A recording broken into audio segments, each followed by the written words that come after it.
Hello.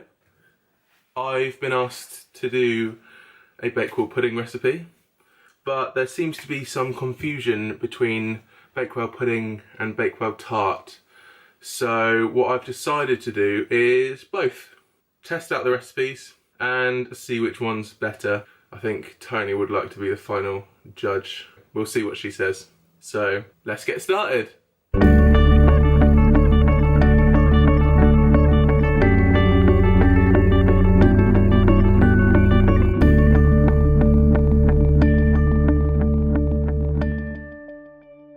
Hi guys, welcome to Rich's Kitchen and the second vlog in this cooking series. I am going to do these recipes kind of at the same time, but I'm going to try and make it easy for you guys to follow because one's really easy and one's not so easy. So hopefully the easy one will be the best tasting one, but chances are probably not. I'm going to show you what you need first. I'm using a 9-inch tart tin for the tart and a 7-inch tart tin for the Bakewell pudding. Bakewell pudding does tend to be quite rich. Obviously a tart is rich as well, but Bakewell pudding is made with puff pastry, so it's that little bit more decadent. Ingredients wise, what you will need is, for the Bakewell pudding, you will need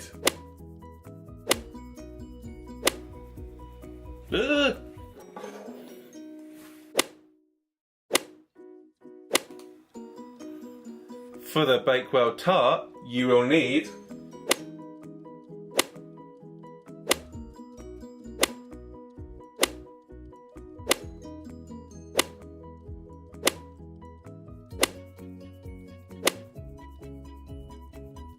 Now that we've got that sorted, what we're going to do first is start by making the pastry for the Bakewell tart. The pastry for the Bakewell pudding is puff. I'm not going to make that myself. First, I just think this is good enough to get pre-made puff pastry is fine. So we're going to put that in the fridge for now. We're going to make our short crust pastry for the tart, and we're going to do it in a food processor. So easy, isn't it? Okay, first up, get 250 grams of plain flour. Get it inside the food processor. Doesn't have to be sieved. You need 125 grams of cubed, very cold, unsalted butter. Get that in there. It does melt quick, especially on a hot day like this, so be very careful. If it does begin to melt, just put it in the fridge for 10 minutes before you start blitzing it up. Get that in there, give it a quick blitz.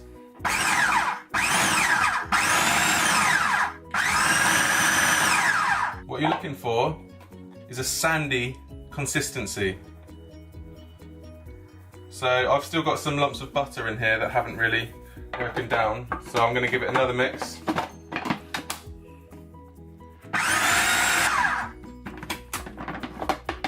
That should do it. Don't know if you can see on camera, but your pastry should be like a gold, almost like not too yellow, but like, see what I mean? It's like sandy and still pale. If it goes too yellow, it means your butter is too warm. Next up, because I want this dough to be quite sweet, I'm just going to sieve in 100 grams of icing sugar without trying to make a mess. Give that another little blitz. That looks incredible. Give it a little pinch of salt. Then what we're going to do is add an egg to it. Just start binding it together. One free-range large egg is what I'm using, with preferably no shell. When you're working with pastry, it is best to work quick because that butter is just getting softer and softer as we speak. Give it another little blitz.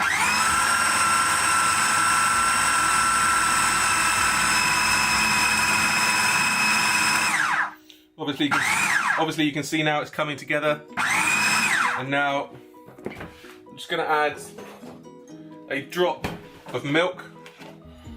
Give it a little splash.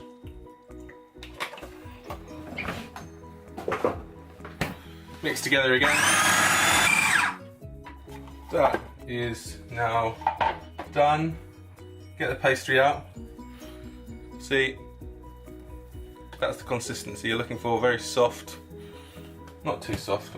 Bring it into a ball, like I am doing here, and then we're going to chill that in the fridge for at least 20 minutes. Then have a clean down. So while that's chilling in the fridge, what we're going to do now is preheat our oven to 190, and now we can make a start on the Bakewell pudding. This doesn't take as long to prepare. It takes a while in the oven, but while we're doing that, or while it's baking, we can line our tart case for the tarts, and then we're going to have to chill that again in the fridge or freezer if you want it done quicker. But because we're doing the Bakewell pudding, we could be a bit more lenient with time. So next up, while your oven's preheating to 190, sprinkle a bit of flour down on a surface, put your puff pastry down, and get a rolling pin. Kind of try and make it into a circular shape, just because obviously the tart case is circular. So I'm gonna just make it into a ball. Try not to work it too much, because obviously if you have warm hands like I do, then it's going to start melting. Yeah, so pretty much just get it, try and get rid of the cracks, but get it to a ball like that. What we're going to start by doing is ridging it. So push, push, push, push, turn it, push, push, push, push, push, turn it, push, push, push, push, push, turn it. And basically, I'm only turning it 90 degrees and doing this. And we're going to do this until the diameter of the pastry reaches the same diameter as the tart case that I'm using. So, not quite there. If you do need a bit more flour, just keep some at the side. Be really careful, because obviously you don't want to dry it out, but obviously you don't want to have it sticking to the bench either. Okay, so we're at the diameter of the tart case. So what we're going to do now is we're going to start rolling it front and back. Then we're going to turn it 90 degrees, do the same again, front and back, do the same again, 90 degrees, front and back. The reason I'm turning it is obviously because you want that circular shape for the tart case. What we're looking for is a 2mm thickness, which is about the same thickness as a £1 coin. Not sure about the new £1 coins. It's definitely the thickness of the old £1 coins. So I think we're nearly there. Okay, once you have your pastry rolled out, simply roll it back onto the rolling pin. Get your tart case, lift it up, and just ease it onto the tart case, slowly unravelling the rolling pin. Once it's on there, work quite quick.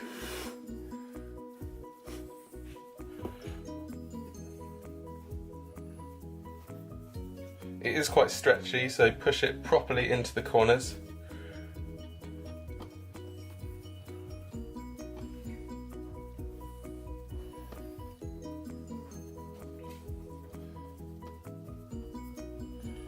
Once it's in there, use your rolling pin again.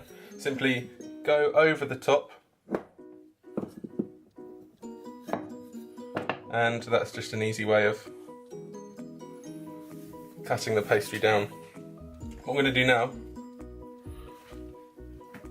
is get a ball of pastry, go around the sides and properly just push it into the corners. Careful not to rip the pastry, obviously. So there we go. That is your tart case lined with the puff pastry. We're going to whack this in the fridge while we make the frangipan for our filling.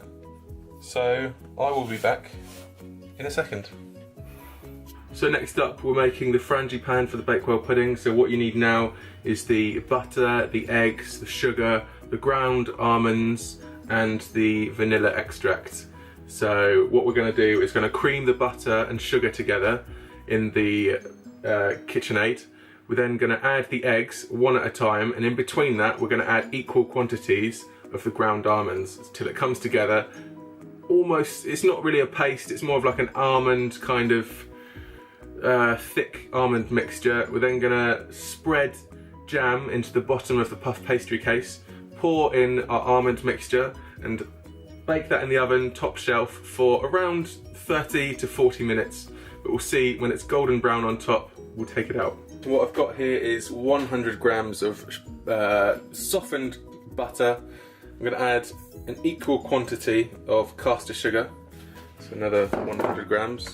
I'm going to cream these together in here till they're nice and fluffy, and then we're going to add the ground almonds and the eggs in equal quantities, one bit at a time. So here we go.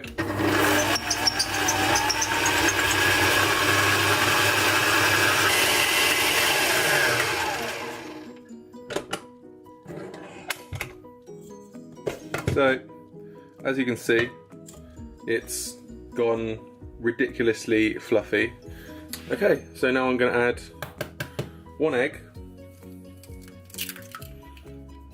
into the mixture, give it a mix.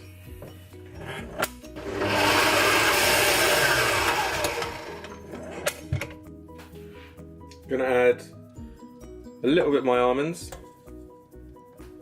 Here I have a bowl of ground almonds, 150 grams. Okay, so now all of our eggs and our ground almonds are mixed. This is the consistency you are looking for. So that kind of dropping consistency. It will look like it's split a little bit, but that is just the consistency of the ground almonds. So we're now going to spread jam into our puff pastry case, and add this mixture and bake it in the oven for, like I said, 30 to 40 minutes. So here's our pastry case, nice and chilled. It should feel quite firm to the touch when it's out of the fridge. Not obviously really hard, but just generally, yeah, just a lot harder than it was when we put it in. I'm just using raspberry jam, but that's obviously your preference. Traditionally it is raspberry jam up north, but I have tried it with apricot jam, and I have heard people use like sour cranberries. I've heard people use Nutella. I've heard people use Marmite. No, obviously joking. But yeah, raspberry jam is traditional. You don't want a thick layer, just yeah, just a layer so you just get that flavour at the bottom. You don't want it to overpower the frangipane. So once that's nice and even, we are going to get our frangipane and simply just pour that over the top.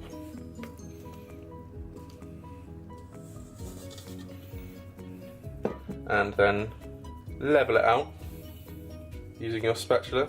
And then that is our Bakewell pudding essentially done. So we're going to put that in the oven now and come back to it in half an hour. Next up, what I'm going to do is simply do the exact same technique for the short crust pastry, lining the tart, as you've already seen me do for the puff pastry, so I'm not going to film this bit. And then we're going to blind bake it.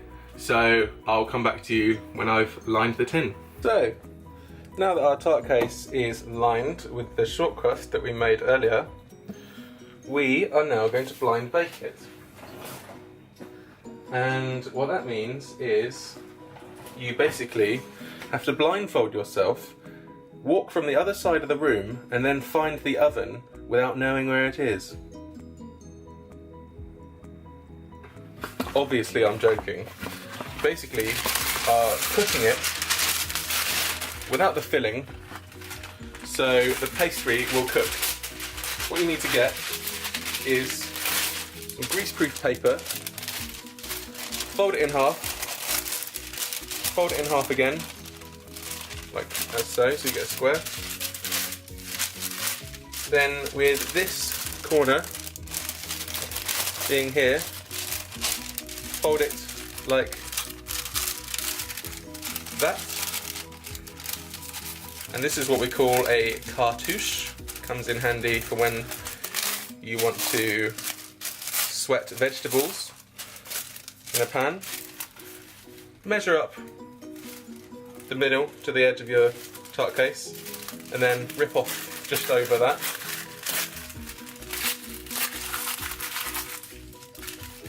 And then you are left with a circle.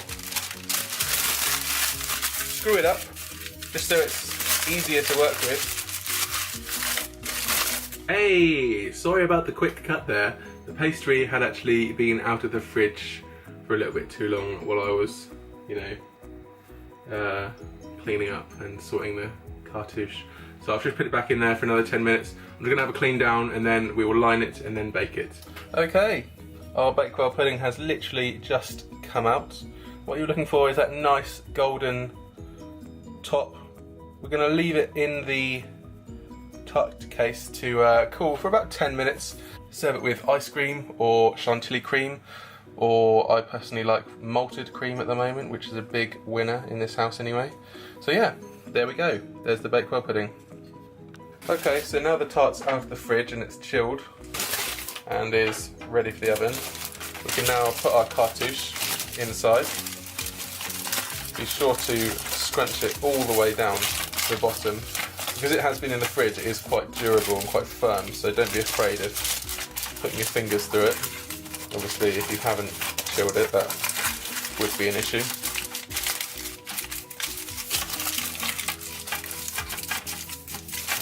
Then get some baking beans. If you don't have baking beans, you can use rice or seeds, but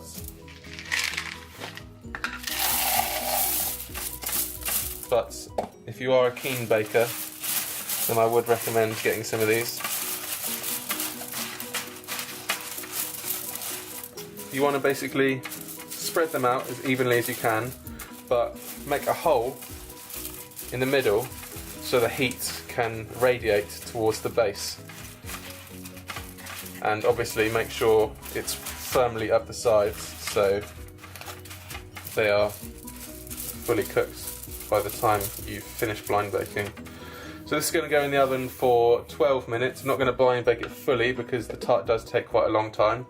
We just want to get it mainly cooked so it doesn't leak out, the filling doesn't leak out the bottom. I'm going to go in the oven for 12 minutes with the beans, then I'm going to take the beans out and probably bake it for another 5 minutes. And what we're looking for is a sandy bottom. When you brush your fingers along it, you'll know what I mean. When you feel it, it should feel sandy. So yeah, here we go.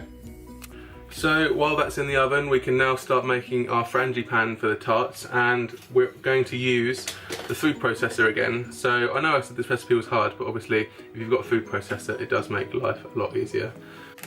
So first of all, what I'm going to do is I've got 100 grams of walnuts. Whack those in the food processor, and I've got 100 grams of blanched hazelnuts. Whack those in as well. Just going to blitz these up real quick. Okay, there we go. That's our nuts. Going to set these aside until we need them. Next up, we are going to get 250 grams of cubed cold butter, 250 grams, again equal quantities, like Bakewell pudding, of caster sugar,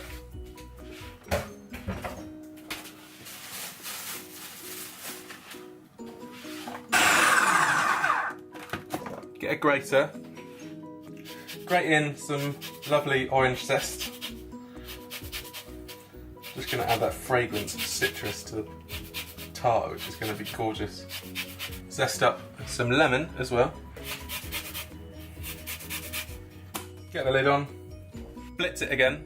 In fact, while it's going, I'm going to add the egg into the top. Once you've added all the eggs, add 60 grams of flour, to the mixture.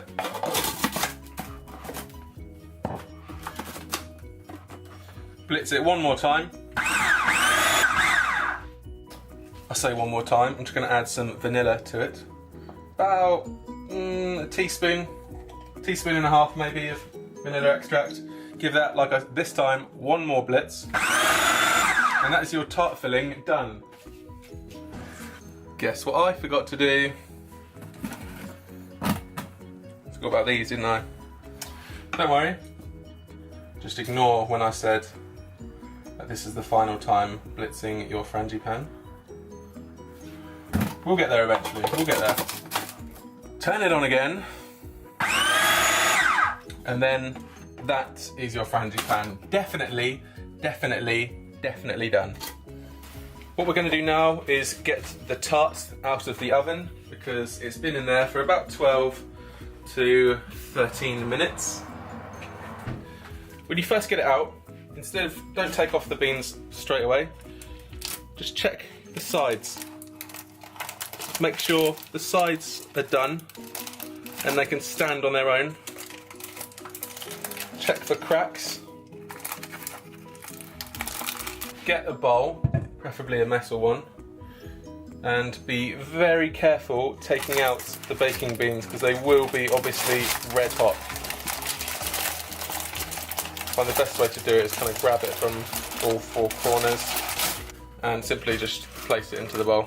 Leave those to cool down for later. So, as you can see, the sides are standing on their own. Luckily, I don't have any cracks. The base is a little bit rigid at the moment from the baking beans, as you can see. That just means my pastry was possibly a little bit too soft when it went in, but that's nothing to worry about. Like I said, what we're going to do now is we're going to put it back in the oven for another 5 minutes, and when you go like this, you should feel a little bit of a sandy consistency from the pastry on the bottom. Not much, but I think you'll know what I mean when you take it out yourself. So I'm going to put it back in the oven now, and then we will spread jam on the bottom, put in our frangipan, and bake that for a further 25 to 30 minutes. So our pastry should be fully blind baked now. There we go. Have a little feel. Like I said, looking for that sandy consistency, which we certainly have. That is exactly what you're looking for. Well, it's not perfect, but who's complaining, eh? It will taste good. I can assure you that. So, I'm going to get our frangipan that we made in the food processor. Have that ready. We're going to also get the raspberry jam for the bottom. Get a nice couple of big tablespoons on the base, and just like we did with the Bakewell pudding, just gently push it across and level it out so it's all even. Okay, so once that's nice and equal and leveled out, get the frangipan, and just like we did with the Bakewell Tart, simply dollop it in.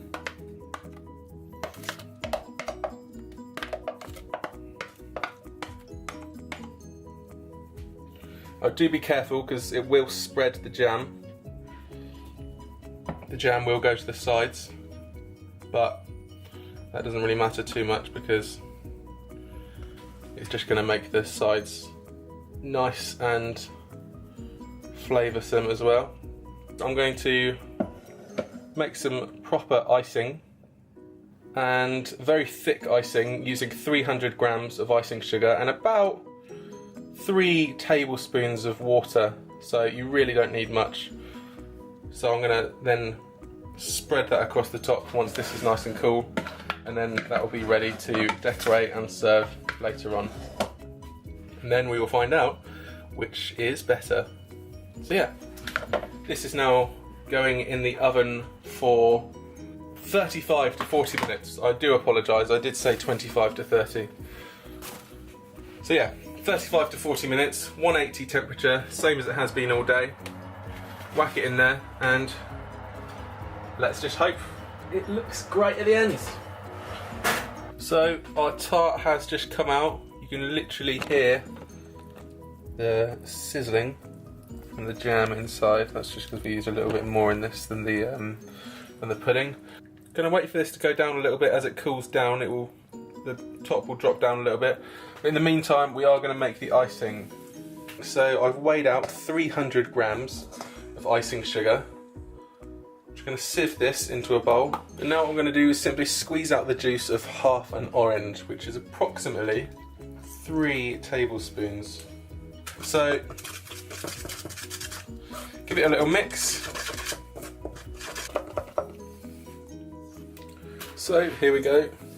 Just going to add a little bit of icing to the top for now, and slowly that will easily just spread to the sides. Be really, really careful because the frangipan is quite delicate. I mean, it really doesn't matter if it does drip down the sides a little bit as well. In fact, I quite like that look. Just kind of force the bits that do seem to be dripping, just kind of force them further to the edge. You don't want to force it too much.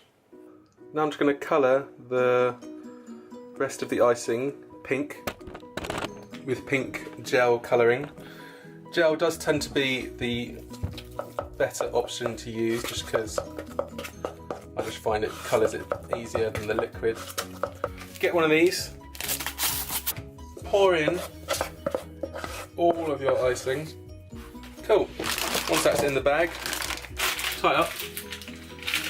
Try and get as much of it to the bottom as possible.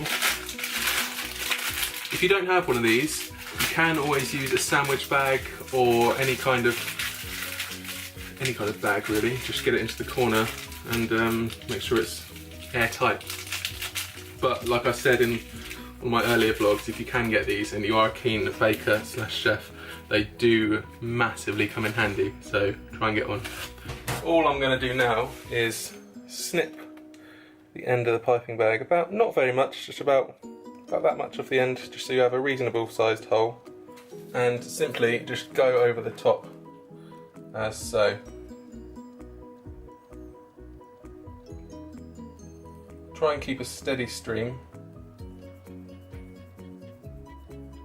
Doesn't matter if you've got shaky hands like me, if you can tell. What I'm actually going to do now is do the typical signature look of the tart. Get a knife, very lightly drag the pink down. This icing is a little bit thick, it hasn't actually done it as well as I would have liked. Like I said, it's all rustic. So there we have it. 1 Bakewell Tart and 1 Bakewell Pudding. Tops definitely don't look as dark as they do on camera on this, but there we go. So now we get to test and find out the difference and which one is better. Well, technically you already know the difference. This one was made with short crust pastry and has lemon and orange inside. Pretty much the same kind of frangipan, but we also used hazelnuts and walnuts. This one has puff pastry and is just a basic frangipan using ground almonds and flavoured with vanilla. I don't think I've filmed actually putting in the vanilla. Yeah, I did put in the vanilla, but yeah, you'll just have to remember yourself. Cool, let's eat. Tony! Huh? Look who's back. Back again.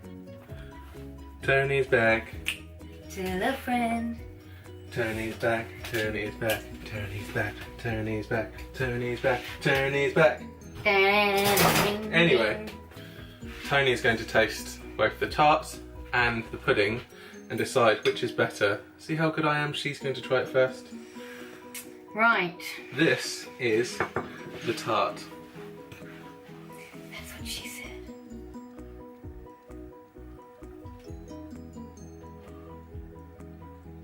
Mmm. Mmm. I've had it feel warm. Mmm. Mmm. Very tasty. Not soggy bottom? Nope. Crunchy? Delicious? Moist. What flavours can you taste in there? Almond. Yeah. Any others? General icing taste. Maybe orange? Mmm. There you go. Yeah. Palate.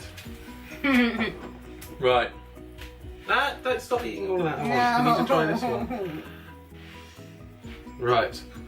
Now, Tony is going to try the pudding. Mmm.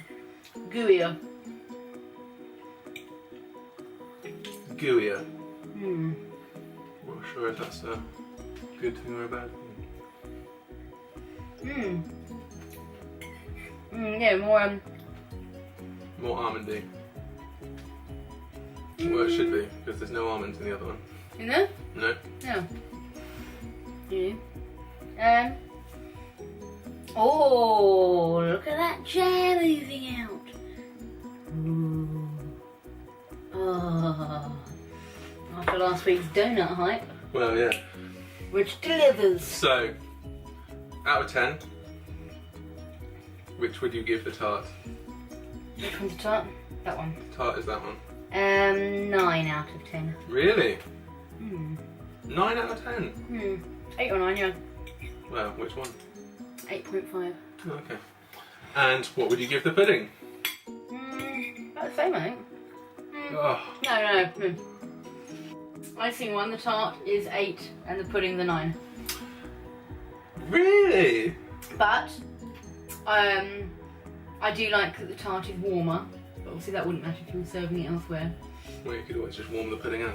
True. Well, there you have it, folks. The pudding wins on Tony's standards anyway. Let's just move that up a little bit because I am clearly at different heights to you. Thank you for joining me on another episode of Rich's Kitchen, where I made Bakewell Tart and Bakewell Pudding, found out the difference, and then found out which one Tony prefers, which is Pudding! there you go. Join us next time where I'll be making lasagna, arancini, and something else which has to be a... Surprise! So yeah, thanks again for watching. See you again soon. Bye!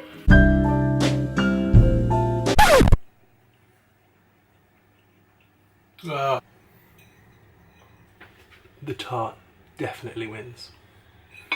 See you later.